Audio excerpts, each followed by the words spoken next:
Assalamu alaikum students. Today we will start from chapter number 2, section number 1, question number 3.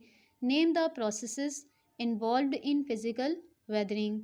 In its answer, we will describe the name of processes involved in physical weathering. Now open page number 20. The answer of question number 3 starts from this line. The following are the main processes in mechanical weathering. The first one is frost action. The second is abrasion. The third is pressure release or unloading. The fourth is thermal expansion. The fifth is salt crystallization. These are the processes of mechanical weathering. Let's see question number 4. What is frost wedging? Explain with the help of a diagram. In its answer, we will describe about frost wedging with the help of a diagram. Now open page number 20. The answer of question number 4 starts from this line.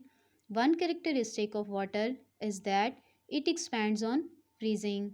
पानी की खसूसियत है कि ये जमने पर फैलता है. पानी की खसूसियत है कि ये जमने पर एक्सपैंड होता है. Water penetrates rocks and when the temperature drops it फ्रीजेज and expands. पानी चट्टान में दाखिल होता है. तो पानी जब चट्टानों में दाखिल होता है तो क्या होता है? व्हेन द टेम्परेचर ड्रॉप्स, जब टेम्परेचर कम होता है तो ये जमता है और एक्सपैंड होता है. पानी चट्टानों में दाखिल होता है और जब टेम्परेचर कम होता है ये जमता है और एक्सपैंड होता है. This exerts pressure with in the rock. जब पानी जमता है और एक्सपैंड होता है तो ये प्रेशर क्रिएट करता है रॉक में, causing it to develop cracks, जिसकी वजह से क्रैक्स डेवलप होती हैं, दरारें पड़ती हैं. This process is called frost waging. ये प्रोसेस फ्रोस्ट वेजिंग कहलाता है. Now explain it with the help of diagram. Water penetrates crack in a rock. ये रॉक में कोई दरार थी, इसके अंदर पानी एंटर होता है. अब होता क्या है? व्हेन द टेम्परेचर ड्रॉप्स, जब टेम्परेचर कम होता है, water फ्रीजेज and expands widening the crack. तो पानी जमता है और एक्सपैंड होता है. अब पानी जब जमता और एक्सपैंड होता है तो क्रैक थोड़ी बड़ी हो गई, थोड़ी देखें चौड़ी भी हो गई है. तो ये हुआ क्यों? क्योंकि पानी जमा और एक्सपैंड हुआ. अब in time the rock breaks apart due to the wedge created by the action of frozen water.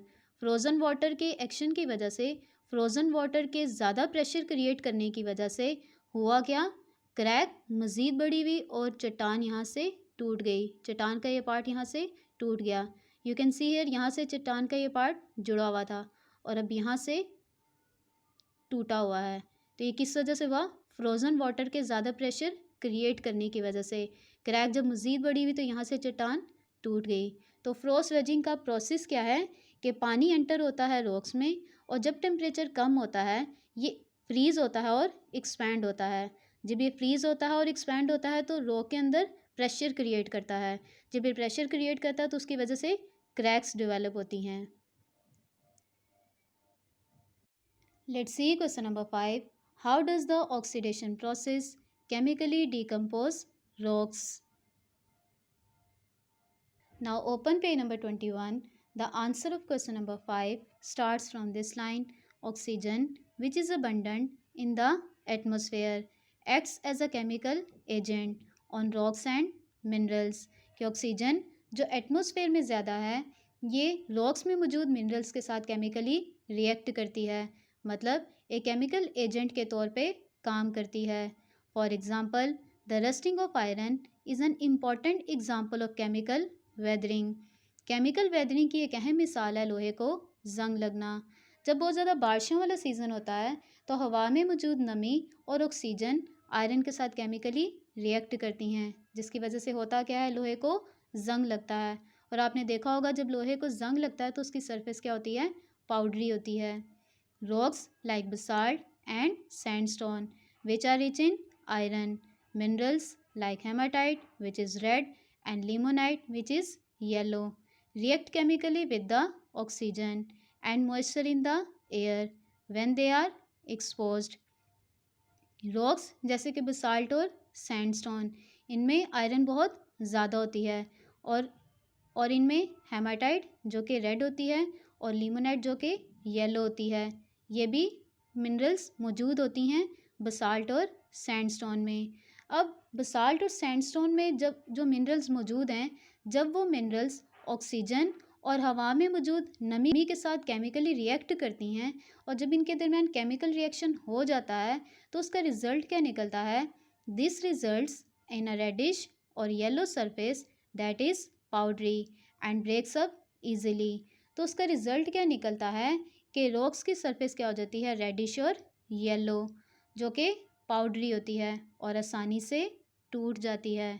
तो यह है role of oxygen in weathering.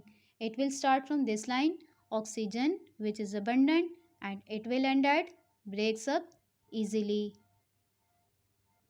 Let's see next question. Select the correct words to complete the sentences. Rocks expand due to heating and contract due to cooling, causing the wearing away of rocks. This type of weathering is called dash. Option A, thermal expansion. Option B, frost weathering. Option C, abrasion. Option D, denudation. Correct option is thermal expansion.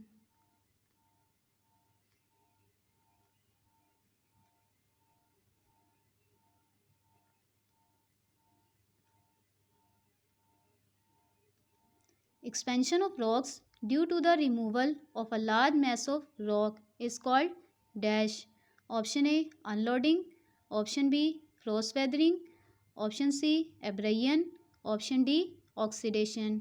Correct option is unloading.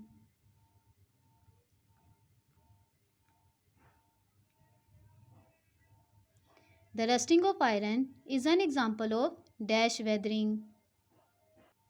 Option A, mechanical. Option B, chemical. Option C, biological. Option D, thermal. Correct option is chemical.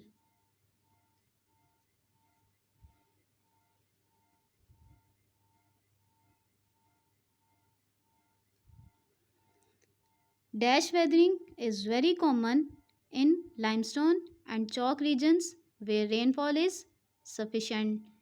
Option A, biological. Option B, chemical. Option C, mechanical. Option D, physical. Correct option is chemical.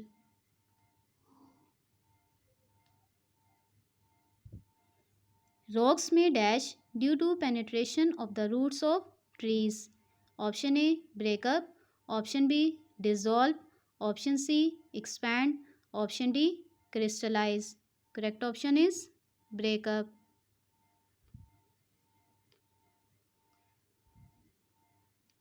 I hope you will be understand. Allah Hafiz.